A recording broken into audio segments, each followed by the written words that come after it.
What is going on, guys? This is the Bogey Free podcast for the RSM. I'm your host, Evan Cheney, today joined by my two co-hosts, Jimmy and Matt. How you doing today, guys? Doing great, man. How you doing? Fantastic. After some time off, my God, feel a little rusty here. Yeah, we got to get the rant out of the way. So I'm an idiot. Hand up. I'm a moron. I'm just an idiot. I made the freaking listener league for NFL this week a 50-50 because I'm just a complete donkey and I clicked on the wrong thing. So first mistake. So if you were top 5 this week, just send me a DM on Twitter and I'm gonna send you a Bogey Free hat because that was a complete fuck up on my part. So apologies for that. And 3 weeks in a row, my cash lineup in NFL just completely crapping out, and I'm just bleeding money. So hopefully we can make some back this week for some PGA. We got Jimmy on again. As you can tell, he's becoming a little bit more of a regular, more than a guest. So it's good to have him on and get some of his insights. And you don't have to just hear my dumb voice the whole time. So. Thanks again for coming on, Jimmy. And why don't we dive right into this before I go any crazier than I already am? No, I was enjoying that. The fire. I tried to limit it. I tried. I don't know. I'm like I couldn't believe that. Like I'm such an I just can't. I'm on like complete tilt right now. Well, we'll let you simmer down from that for a second. I'll talk to you, Jimmy, first. Looking at the tournament here. Just talk about the course for a second. What stats pop out to you and what you'll be looking at for this week? Yeah, I mean it's an accuracy course, and scrambling is going to come into play a little bit. The greens are fairly large, but you do have to focus on strokes gained approach here. In my opinion, you don't need distance at all. The event's going to be played over 2 different courses, the Seaside and the Plantation. The Plantation, everybody's going to play 1 round there, 1 round Seaside, and then they're going to go to Seaside for the final 2 rounds. The interior course in Plantation is a par 72, and it's ridiculously easy coming in under 7,200 yards. Actually, both courses are under 7,200 yards. So it's all accuracy, no distance here. There might be a few holes where distance gives you a bit of an advantage, especially on Plantation, but really that's not what you should be focusing on, in my opinion, this week. You need to look for points scored, DK points scored, birdies, good drive percentage if you feel like it. I think the fairways are pretty easy to hit for the most part. Guys are going to be clubbing down all over the place. Putting, I think, comes into play in this course a little bit more than most because it is such an easy course, and it can be a birdie fest between the 2 courses here this week, especially if the wind lays down like it has in the recent years.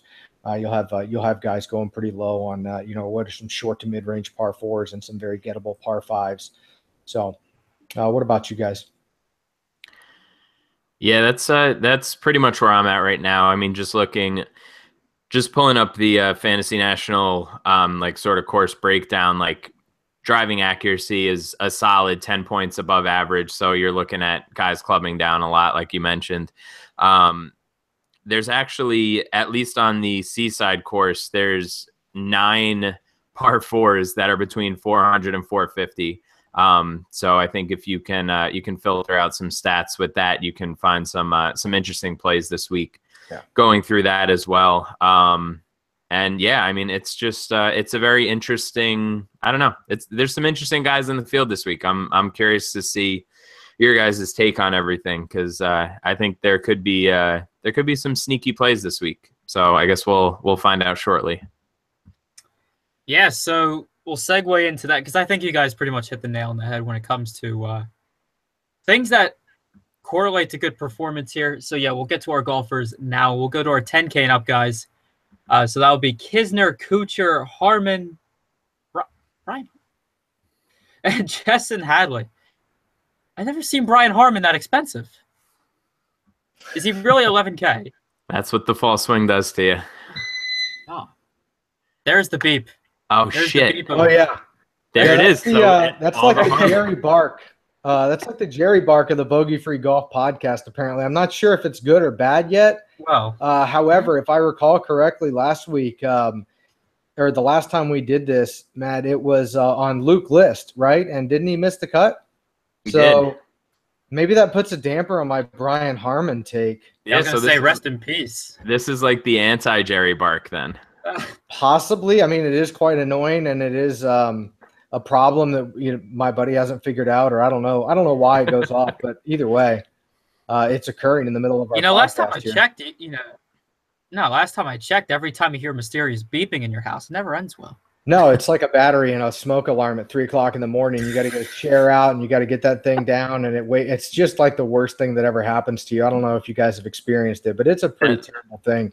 That literally happened to me this morning. I had to change my batteries. I swear to God. Nice. That's a narrative. I'm on such a roll this week, guys. Let me tell you, it's really, you should just fade everything that I say tonight. Honestly, What are your thoughts on is, Brian Harmon then?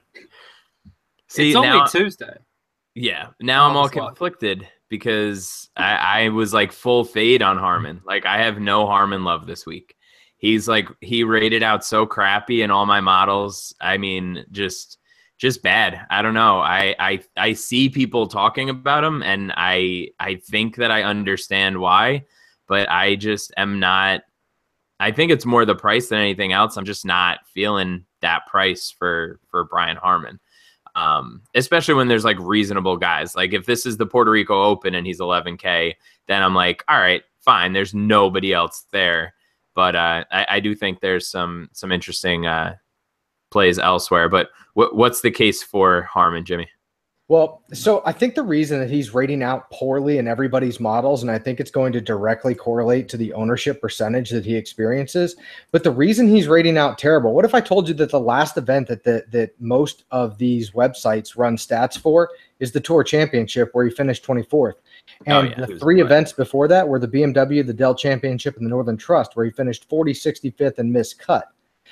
So the last two events he's played, the CJ Cup at 9 Bridges and the WGC, he finished 5th and 8th, but they don't have shot tracker. So there's no stats. So I think what we're getting is in all of our models, because he rates out very poorly for me too, and I think he's going to rate out poorly for everybody.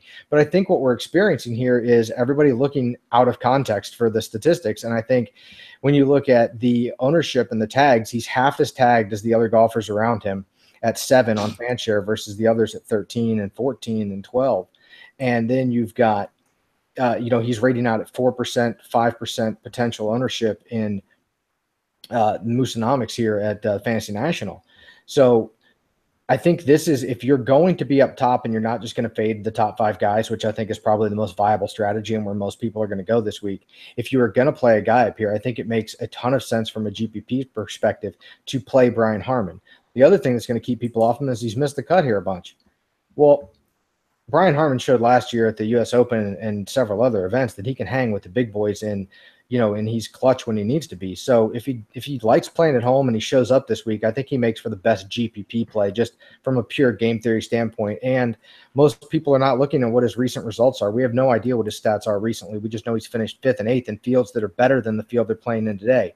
And I think if anything can be said about this golf tournament in general is it's wide open. There's nobody at the top that scares any of these golfers, right? I mean, these golfers are as the best in the world, and there's not a Dustin or a Rory, here that's going to kind of crush this field or that people are having to worry about competing with his insane distance and things like that. I think everybody feels like they can win, and there's a bunch of guys that live here, and I think Brian Harmon makes for an excellent play up top if you're playing GPPs this week for some serious field leverage. He definitely has the putting. I mean, whatever stats they track here on Fantasy National, he has the putting, which is correlating very well with success here. So I don't see it as a bad GPP play. So maybe the beep means that it would be a good thing this week. I sure hope so, because I'll be playing Brian Harmon at his projected leverage play. That's actually perfectly sound logic. I think if you want to move off of Brian Harmon, there are 3 other golfers here in this range. How do you guys feel about someone like Kevin Kisner, Kuchar, or Chesson Hadley? Man, it's so annoying that like Hadley, I mean, like he withdrew last week, right? It's like, yeah, he's rating so well in everything, and I trust that about as far as I can throw it. Like I don't believe that he just has completely turned around and he's just going to be like top fiving everything for the rest of his career, right? Obviously. But it's like, it's hard. It's sort of hard to argue against him just for the fact that his approach game has been so strong in the fall swing. Like, yeah, his putters run pretty hot, but I mean, he's been gaining strokes on approach pretty consistently for his last 3 events. And it's one of those things where it's just like, you kind of have to, you can believe in that a little bit more, right? Than like a hot or cold putter, I think can bounce back quicker. So I'm not going to go crazy on him, but I will have a little bit of exposure to him. I really like Kuchar the best this week, personally. I'm gonna have a lot of Kuchar. I think that his just sort of, whatever you want to call it, pedigree, however you want to describe it, I think you're going to have as good of a shot as him at him winning this than anybody else.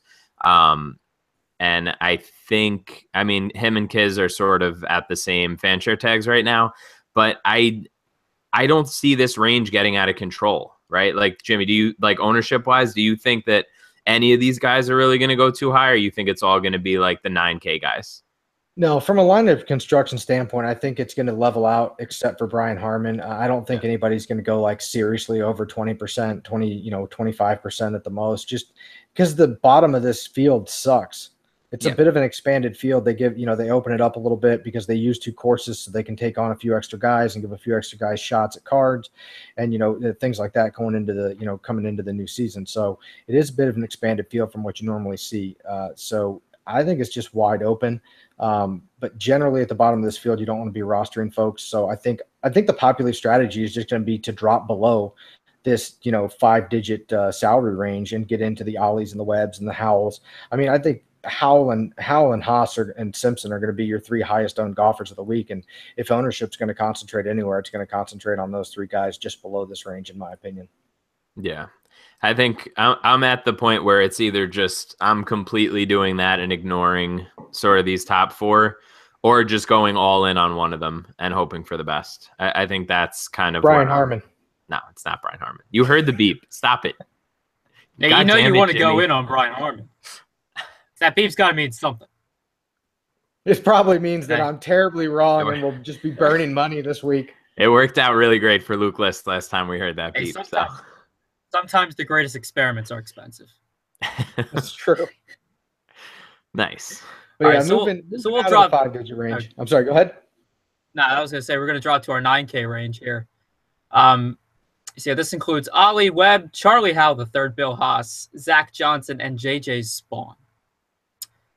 I love Charlie Howe the third as much as the next guy, but I don't know if he can do well here. I don't like it. Nah. He's another one that's just completely sort of crapping out in, like, it could be recent, it could be long term. Like, I put together, if you go on to bogeyfreedfs.com, you can see the models that I built, but one of them is career, like a weighted proximity model, just based on what like kind of approach shots have been, necessary here. And it's not great. So I don't know. I don't trust him. Like, whenever his price gets up this high, and maybe that's more of a narrative than anything else, but whenever his price is up, I just always feel like he's worth a fade, especially because basically everybody else in this range more than him. I don't know, Jimmy, are you in on a good old Chucky 3-6? Absolutely. I was started in on him last week, and like I said last week, or 2 weeks ago, was it last week? It had to have been last week. Yeah. This is the time you get on Charles Howell and you just ride him all the way through the fall swing, and just enjoy the ride. He's going to play well. He's played well at this event in the past. He's played extremely well. In fact, he's gained 22.89 strokes on the field the last 5 years, total. That's good for being like 5th overall. So he's priced appropriately for what he is. If he's ever going to win an event, it's going to be at one of these courses in, the swing season. So yeah, I'm on Charles Howell. He's going to be chalky, but like I said, that all 3 of these guys in this range are going to be chalky, and he scores better than the guys around him. He scores better on par 5s. He's got, what does he have? 2 top 10s here, and one 13th place last year. So yeah, I'm in on Charles Howell, and I'll take his scoring ability over the two guys around him. If I play anybody else in the 9K range, it's probably going to be Ollie. Like I said, distance does give you a little bit of advantage on some of these holes to be able to attack them. And I'm not sure why Ollie withdrew last week. That has me a bit concerned. But maybe he just wanted to focus on this event, didn't want to, have what happened to Chesson happen to him, drink some bad water, eat some bad, ceviche or something. I don't know, whatever the hell he ate down there. But either way, I like Ollie on this course. I think this is the type of a course that he can tone his game down to and really attack and play well at. So those are the two guys I'll be focused on in the 9K range. Yeah, I'm fully in on Ollie. I think he has a real good shot to win this week. I'll definitely have some outrights on him this week. Evan, is there anybody you're feeling over here in this range? I'm looking at it. I mean, you guys said it right. I mean, I do like Ollie, do like CH3 quite a bit.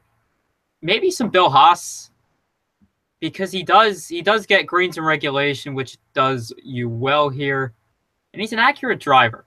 And if we're looking at those things with any statistical significance this week, I think that makes Bill Haas a decent play. Other than that, yeah, fair enough. I just hate Bill Haas, so I'm not going to play him. But I can see where Bill Haas is a good play, but I'm super biased against him, so I'm just going to miss it if Bill Haas plays well. Now here's the anti-brand statement I'm going to say though. GPP only for Bill Haas. Now on the past on this show, I've been extremely against Bill Haas in tournaments and said only a cash game play. But here, there is reason to fade him because the putting is just iffy. But again, the driving and the greens in regulation, I think, can set him up to do well here. Yeah, I'm still jarred because when I saw him, he's a lot taller and skinnier than I thought he was. So I can't wrap my head around that at this point. So I'm just gonna stay away from Haas because he's one of those guys. Like there's always like a few guys in every sport that you just can never get right. Like Haas is fully that guy for me. Like Haas and Jordan Howard are my two, like, fuck you guys. I will never roster you again because I always miss. Like there's no in between. It's always brutal whenever I'm like, no, I think it might be like last week with Howard. It's like, yeah, no, he's going to get all the work. It's going to be great. And then I just, hemorrhaged money. But anyway, yeah. Sorry, I tried to stop the rants, but I don't know if they're going away yet. Now these rants are entertaining today. I'm in rare form today, boys. That's true. All right. Well, is there any can't talk. Any other guys you guys want to talk about in this 9K range? Or you want to dip to the 8K? I'm good to go to the 8K range. Nobody else does it for me in there. I mean, I think you could take a shot at Spawn. His approach game has been pretty good as of late, and he's played well the last few times out. So I'm not fully in on it, but not against it either. I think this is just going to be a weird week. I think ownership is going to be super spread out. So I think you can sort of take a couple shots here and there. And at this range, if the top of the 9K range is really highly owned, then Spawn will obviously be lesser owned. So worth a shot before we start talking about the champ from last week, Kazire. Yeah. All right, so we'll move to the 8K guys. And when I'm scrolling down the list here of players or golfers in this matter, how is Graham McDowell not the nuts? Like, that's my question. I think he's a better play this week than he was last week from an ownership perspective, and I think this course sets up equally as well. So, I mean, I like him. I'll have some exposure to him. So, yeah, I mean, I don't think he's the kind of guy that you – I don't think he's going to be terribly heavily owned, but I do think he's a guy that you should have exposure to if you're playing, 10 lineups. Put him in one. No, I'm in love here. The driving is great. Graham McDowell. No, dead. He's off. He's out. Graham McDowell. Nope. All right, quickly. I pray to God at this point. Before it beeps again, I am going to shower Bud Cauley with some love. I don't know why. but I have an interesting feeling about him this week. I think he's a good play. It's again not really like a total like statistic based take. It's just one of those like feelings. I think that he played like shit over in Asia, but he played well before he went out there, and I wouldn't be surprised if he sort of came through in a field like this. So he's interesting, and also Snedeker's coming back from like a wild layoff. Are you going to touch him at all, Jimmy? Yeah, I am. He ranks really highly in what I'm looking for, and if he comes back as the Brandt Snedeker that he was before, then he can do really well here.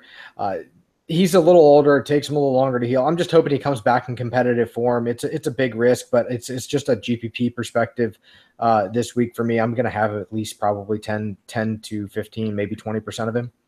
And it's he's the class of this field, one of them anyway. If he's in any kind of form.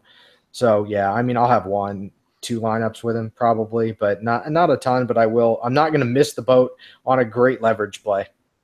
Yeah, and it seems like he definitely took long enough off. No, like what did he play, the Open and then like the Travelers or something? Yeah, his last event was the Travelers. Yeah, so it's not like he rushed back. Like he definitely took his time, chilled out. Probably went to a couple Predators well here games. In the past, though. Yeah, but which sucks. But again, maybe I only have 10% of him now instead of 20, but I will have a lineup with him. Yeah, I think you have to in this field.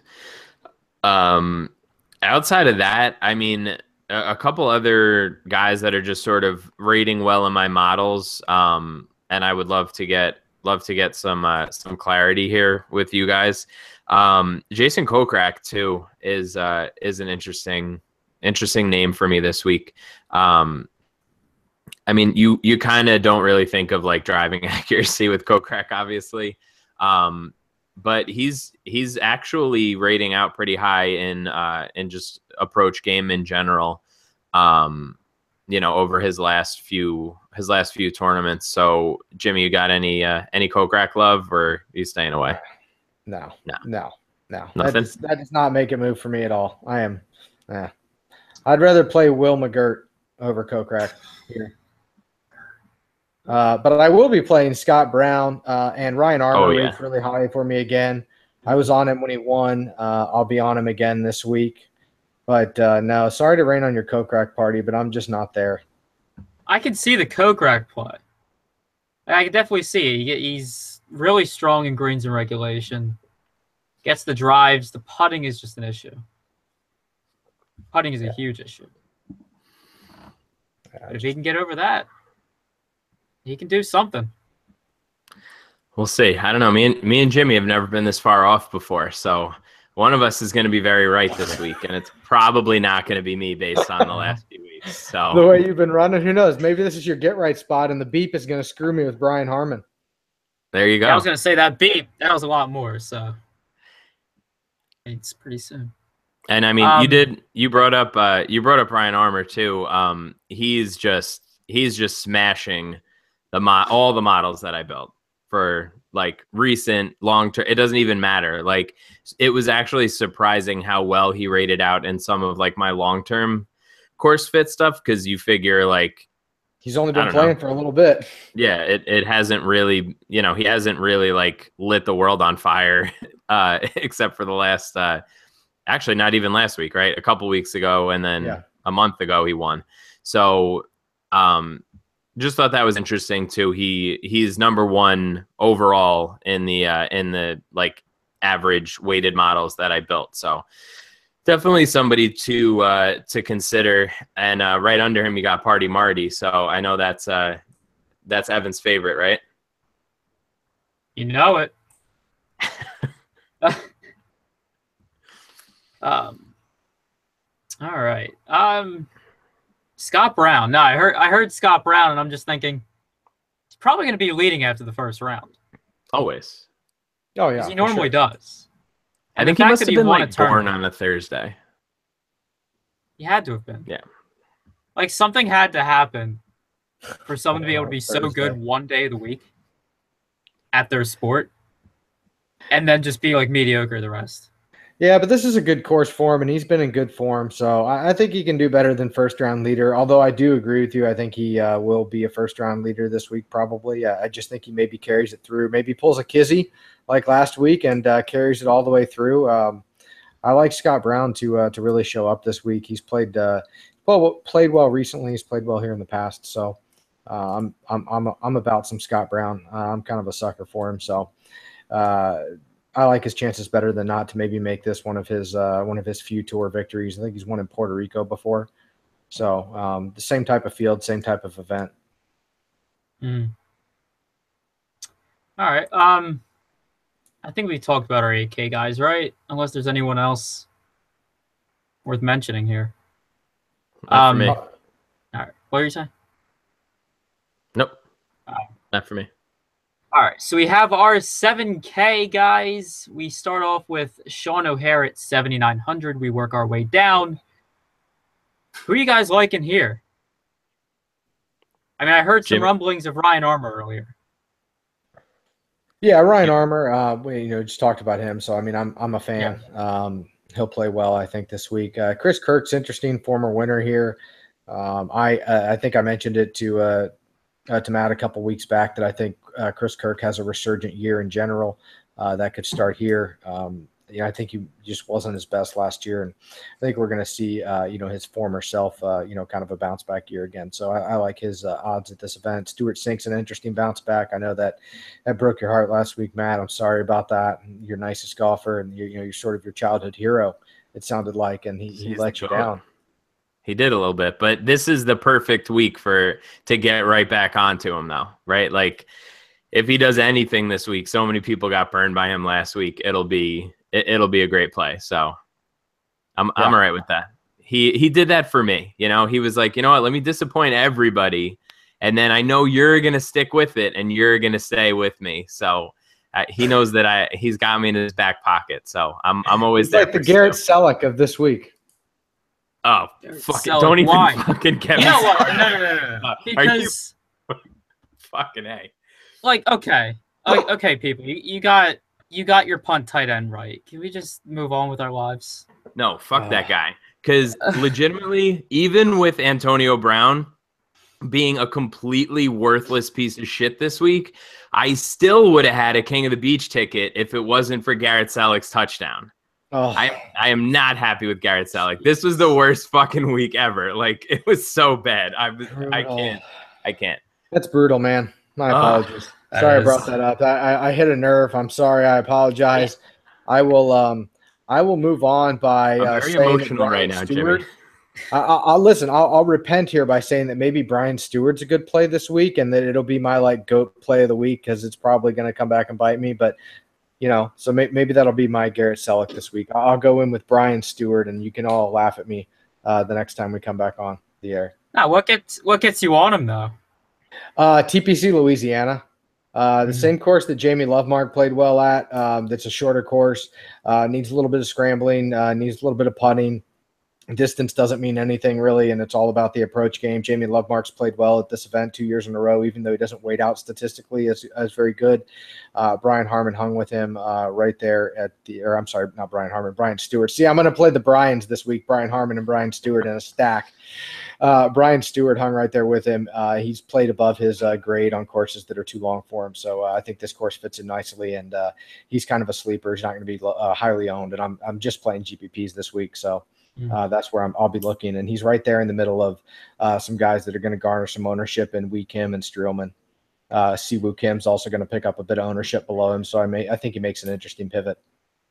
Shit, Jimmy, do we have to get you back on Team Cash? What's going on? Do we need Brad back on to get you back onto it? GPPs are way more fun, and Cash is just not my thing. Cash this week just seems like a stretch. I think the golf cash game market's like a little. I feel like you can make so much money in Cash this week. Listen, I'll end up playing Cash, but I mean, for the purposes of this podcast, the people are looking for gold, and I'm here to give it to them with Brian Stewart. As long as that goddamn smoke detector doesn't keep going off, we're gonna get some good plays out of you. Listen, it's going to happen. It's on a timer, I think. So it's going to happen again here shortly. But it keep moving down. I think a lot of people are going to play Siwoo. They're going to get burned. He doesn't rate out well for this course, and it's not an event he's going to show up at, in my opinion. His back's going to hurt him, or he's going to withdraw or something. Siwoo's not a 2-week in a row kind of guy. Coming from Mexico, maybe he got some bad water on the way out, but I'm done. No more riding the Siwoo Kim for me. So I'll play some Blaine Barber. I think I might have been a week early on him. And that's about it. Maybe Danny Lee at 7,400. What about you guys? Yeah, I was thinking Danny Lee too. I think that's a really good price for him in this field. Yeah. I have a lot of, and this is another one of my leaks. Like, I always go after this fucking guy and I never do it, but I kind of like Robert Garrigus. Like, I'm a sucker for him. Like, it's because he rates out well statistically, or you think he's going to play the course well? No, this is like a numbers thing. Like, he's like third overall. Like, I built 6 different models, 2 machine learning, 4 through Fantasy National, and he's no worse than 15th in any of the models that I built. So I'm just going to trust it and follow my heart. And speaking of Danny Lee, he was 15th right under him. So I don't know. I always end up falling onto Garrigus somehow whenever he's in the field. And it rarely, if ever, works out for me. But I will keep going on to that because you never know. We could have like an RBC top 5 kind of deal. Like he had, he had some good results for a little bit there. So, again, we're talking about GPPs. Like, I'm not going to be like crazy overweight on him. I'm talking about like a lineup, right? Like, nothing too nuts. Outside of that, I feel like there's some really weird after like 7,400. I think it gets pretty odd pretty quick. Like, there's still some good plays, but some of these guys you're looking at and you're like, I don't know. I can't figure out. I can't get this all sorted out down here. Like, you have Luke Donald and Padraig Harrington, like it's 2008 or something. So I don't know. Is there anybody else in this lower 7K range that's really jumping out to you guys? Taylor Gooch. Oh God, I just like the name. Fucking Brad beat me in a head-to-head because of Taylor goddamn Gooch last week too. It was such a great name. It wasn't a good week. Have I mentioned that at all? JT Poston's going to take all the ownership. He's a guy that I mentioned last week. I said I think he plays better closer to home, and I still believe that he's part of the Sea Island Mafia. So I probably have some mild exposure to him, but I'll be underweight to the field for sure. I'm not crazy high on him. The other guy that kind of sticks out to me right at 7,000, there's 2 of them, Brian Gay and Rory Sabatini. I was on Rory last week. I think really if they played well the last 2 weeks, I think they can play well here. Courses are similar. They're not too long. They're all kind of breezy.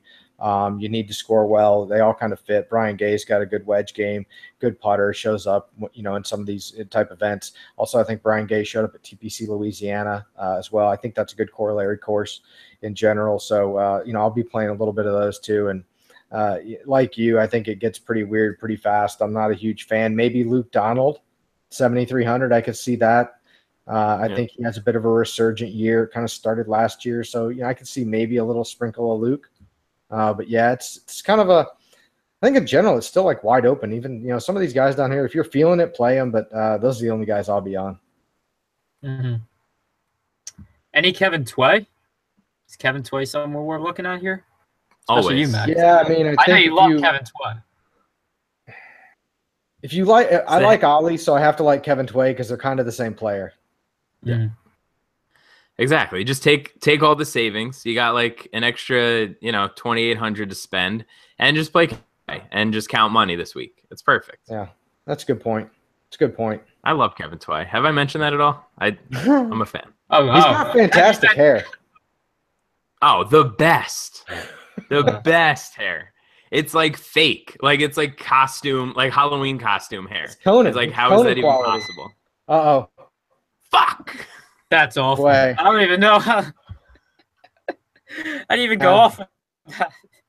Whew. It's going to be bad. What is this? No. The hair's just gonna go down in a fiery inferno to this. Okay, that was the beep was about his hair, not about him as a play. I'm sticking to that. Okay. No, it was about the hair. The beep disagreed with the hair take. Let's quickly move on before the bad juju gets to any more to tway. We do have the other brand play up here, Bronson Burgoon. So yeah. Oh, that's just. It's just the best name. Egregious here. Oh, it's the best. I mean, he's up there with Taylor Gooch, and just you kind of want exposure to the guy. So just in case you win a GPP with him, you could say, "Oh, I was on Burgoon." Exactly. Total glory play, right? Like, yeah, that's one of those things. Or Will Wilcox. Will Wilcox is also one of those plays. Yeah, for sure. Except that never works because he misses every fucking cut. But sure, he's the worst. It's fine. Will Wilcox is fine. All he has to do is trust his process. Yep. Below here, I'm looking down here. There's not really anybody that I want to play. Is there anyone of relevance? Like once you I got some guys. I got nothing down there. That's just ugh. I want to hear this.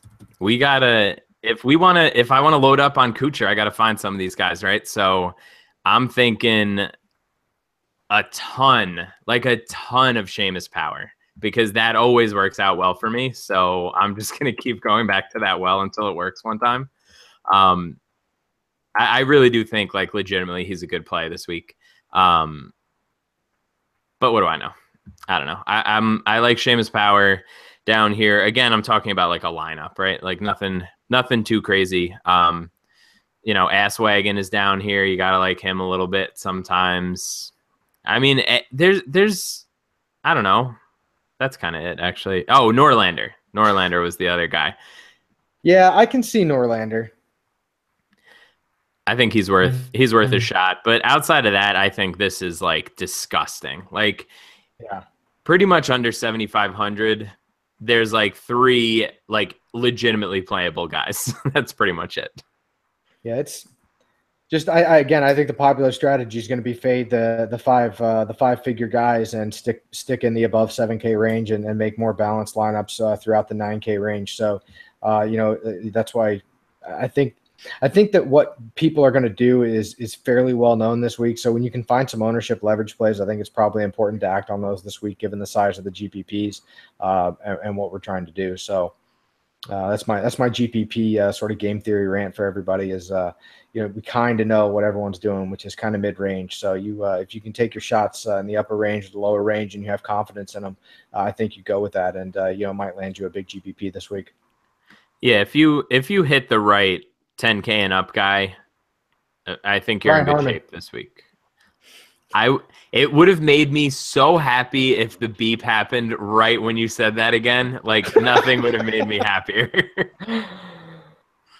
We're just gonna sit in awkward silence until it beeps, so that's the last name that that was said. I was gonna throw one more name into the pot here. Oh boy, here we go. At 6,500. Oh no, that's not good already. We have Heath Slocum. What? If you say his name slow enough, Slocum. Oh God! All right. I'm just saying he's in the player pool. He's someone who's I think he grew up in the same area as Bubba Watson, so really? Maybe they're going to be maybe they'll play well together this week. Maybe greatness will rub off. Oh yeah, and also can we just quickly discuss Bubba Watson? Like, no, like stop. People are like, oh, do you see his odds for this week versus the Masters? Like it's like no, stop, like don't go crazy on this stuff. Like he's not. When has he been good lately? Like when was the last time that he was good? I mean, he won 2 Masters. What? He did win 2 Masters. But, I know, but that was like 7 years ago. The last time he was good was the Northern Trust. He was 10th. He gained 7.9 strokes. Yeah, but I mean, like, has he hasn't put together like a string of anything, like at all. Like, why? I don't know. I have no faith in him until he puts together a couple weeks in a row. I'll gladly miss out on Bubba week because I don't trust that guy at all, especially not at a course like this where you're really going to be thinking about accuracy, I don't think that this is the place for him. No, I agreed 100%. I do have a note, though, to close it out. If you are live betting this event, I think you're going to see the leaderboard shift on Sunday if the weather forecast holds. It looks like they're going to get quite a bit of breeze latter part of the weekend. So if you're thinking about throwing some bets out now, maybe you want to wait and take some end of third round guys that are a few strokes back. They might have a shot to chase and catch with the way the conditions are going to be, it looks like. So just a little nugget for you guys out there. There you go. That's why we have you on, man. Yeah. All right, that'll do it for us. This has been the Bogey Free podcast for the RSM. Of course, you can follow all of us on Twitter. You have at DFS Jimmy for Jimmy, at eChaney17 for me, and at Matt Jones TFR for Matt. Make sure to subscribe to the podcast on YouTube, or subscribe to the channel on YouTube. It's Bogey Free DFS over there. Make sure to subscribe to the podcast on iTunes, Bogey Free. And of course, if we're not winning all the money, we hope you guys do. So good luck in your contest this week.